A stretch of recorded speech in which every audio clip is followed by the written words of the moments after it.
Tara is a former Bhutanese refugee who spent 18 years in Nepal at a refugee camp.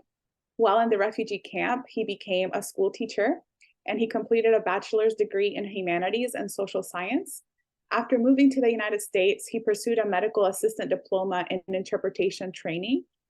He previously worked with the IRC Phoenix as a caseworker and medical specialist. He was integral in the Phoenix IRC employee team, and now he is the employment coordinator with the IRC in Des Moines, where he continues to provide services to refugees and vulnerable populations. He continues to amplify the voices of refugees through speaking engagements and advocacy. And he's also, as you will see, a very talented poet who has incorporated creative writing and poetry into his stories throughout the class. So Tara, with that, I welcome you to share your story with us. Well, thank you, Laura, for that sweet and nice introduction. Hello, everyone. To begin, I wanna start this way. I wanna take you a little bit to my home. My home was a crowded refugee camp living. My roof was the hovering sky and the deviating horizon, and it still was the solitude I used to breathe in. So the reason I share this is so I can mentally go back to my life before. So good evening and namaste. My name is Tara Nepal. I'm a former refugee from Bhutan. My family and I had to flee into Nepal, from Bhutan back in the early 1990s due to ethnic cleansing that happened in Bhutan. Initially, the life we began as a refugee was on the bank of river in Nepal, as the camps were yet to be established. Life then was very tough, beyond imagination in some cases. I still remember people, including children, having to pass away every day due to lack of basic health care and proper nutrition. Sadly, we didn't even have toilets to use, and we had to drink out of river.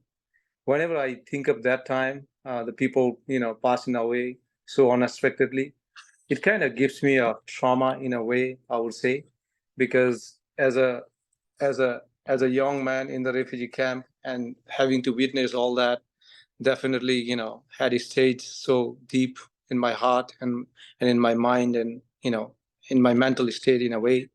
So it's kind of difficult. So whenever I remember my lived experience as a refugee, it reminds me of that time, where you live by making castles in air of your desires and wants, and even sometimes of your needs, because the things that are supplied to you as refugees in the camp are very, very, very minimal, very limited.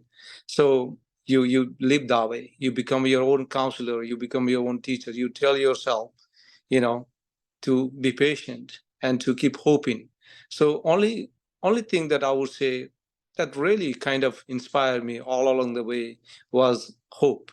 Even when I felt like very down, and all 18 years that I lived in the camp with my family, and you can imagine that how terrible it could be, the life could be. Although I had my education, there were schools in the camp up to the 10th grade inside the camp, and you had to go for 11th and 12th grade outside through scholarship from the UNHCR, United Nations High Commissioner for Refugees, and Caritas Nepal was also another education partner who supported that. And later I did my bachelor's degree going outside of the camp, but I have lived my entire life. I taught in the refugee camps in Nepal. So it's really, really, really sad. But to long story short, my silver lining became a reality after 18 years of living in the camp, the life in limbo. It was when my family and I got the opportunity to come to America, and through the U.S. Refugee Resettlement Program, and we first came to Phoenix, Arizona, where we call it a home, and our resettlement process, I would say, was pretty smooth and incredible. We were received and welcomed by the International Rescue Committee in Phoenix, Arizona. So they made our life much easier, transitioning into new life. And so my family and I are always grateful, to the UNHCR, to the U.S. government and the IRC for welcoming us with, such a warm welcome and all that. And also for supporting us at different phases of our journey, from journey and junctions of becoming a refugee, from having to flee our homeland into the refugee camp and then being processed there for the U.S. refugee settlement program. So it had been a very, very long process and long journey. So there had been so much of the gratitude and gratefulness to express to all these supporting, UN agencies and U.S. government and the local community as well. Because when I first came, I was very active as a refugee community leader in Phoenix, Arizona. So I know how, what it is to be new in the neighborhood and to be a part of that established and community. So there are many, many challenges and all that. And there are so many, what do you call, new faces that the local communities have to face and try to understand their culture. At the same time, we as refugees, we try to understand the local culture as well, but it's also hard for them as well to understand us. So I know it's hard. So for that reason, I'm also always very grateful to the local communities and everyone, who involved in the process. And it's not just for my family and my community. I can see still that local communities, they play a very, very vital role in resettling refugees, although they don't directly have to work with the refugees, but their hospitality, that welcoming nature, that American values that they show, as who we are as America, and then that really helps the resettlement agencies and the resettlement worker like me and the former refugee to make our life easier. So very grateful, uh, for that regard as well. So, but when we talk about the refugee resettlement and my journey today, as I am sharing with you, there is also a lot of work that still needs to be done. In terms of, especially in terms of local advocacy, inclusion, diversity, and equity. That there got to be some more high-level policies and strategic actions in place, whereby this kind of barriers can be intervened, so the refugees can easily transition into their economic well-being here in the U.S. Because I know when we talk about the refugee resettlement program that is in place for so many years now, and it's great. It's a boon to speak about it as a former refugee. It's a great choice, and had there been nothing like that in place, then I can imagine myself living still in the refugee camp. And while I share this, I also wanted everyone to know that there are still some Bhutanese refugees, still like about 5,000 to 6,000, I believe. I can be wrong, but not less than that. Still in Nepal, waiting for their second chance in life. So, any kind of advocacy that can happen to support them also would be very great.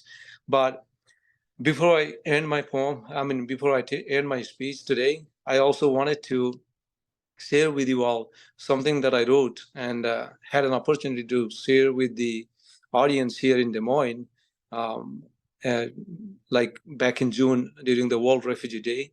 And I would just like to share that poem as well. And this kind of describes as well sort of my journey, when I first started and how I feel now, and how is my life as a refugee, or my country, how is my country has treated me versus your country, how I see it, the U.S. government and the local communities here. So it's kind of touched around that idea and vertical notion. So the title of the poem is "We Are the Same," and this is how it goes. It is just that we are the same. It's just that I had to flee my homeland and found my haven in your welcoming land. We are the same. It is just that I had to live a life as a refugee, and you gracefully chose humanity and made it easy. We are the same. It's just that I was once at the receiving end, and thank you for lending your helping hand. We are the same. It's just that my journey was from home to harm, and you helped me reverse it from harm to home. We are the same. It's just that my country made me struggle to survive. We are the same. It's just that my country made me struggle to survive, and yours did allow me to revive and thrive. We are the same.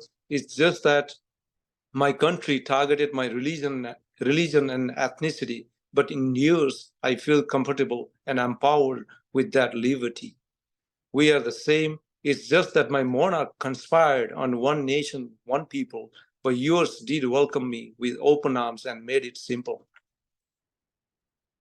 We are the same. It's just because humanity flourishes in a multiplicity and the population enriches in harmony and diversity. We are the same because humanity has never been different by a reason to reason, and the pain and suffering are not the same with are the same with no distinction. Let me repeat this one more time.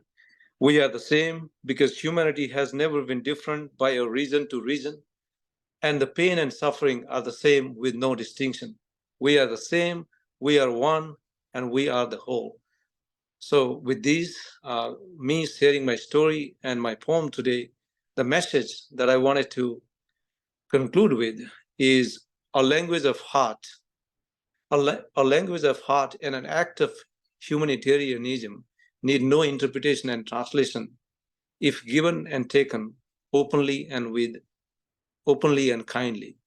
So one more time, language of heart and an act of humanitarianism need no interpretation and translation if given and taken openly and kindly. So I really appreciate this evening and this storytelling night, giving me this opportunity, and Laura for that nice introduction, and everyone listening. I hope I was able to share a little bit to what it is that we are all doing one way or the other. We are involved in this noble act of humanitarianism, whether it is working for resettlement agencies or doing whatever we can out there in the community to support every single refugee communities that come through the door of the U.S. refugee resettlement program is really, really incredible. And we all need to be together, and we'll get there. And we hope to get everyone's empathy, support, and appreciation in the work we do. And thank you really so much, Laura, one more time, and thank you everyone for listening. Thank you so much, Tara. That was amazing and really came from the heart. I could feel that it came from the heart, and I know everybody here could feel it as well. So we really appreciate it. Thank you so much. Thank you.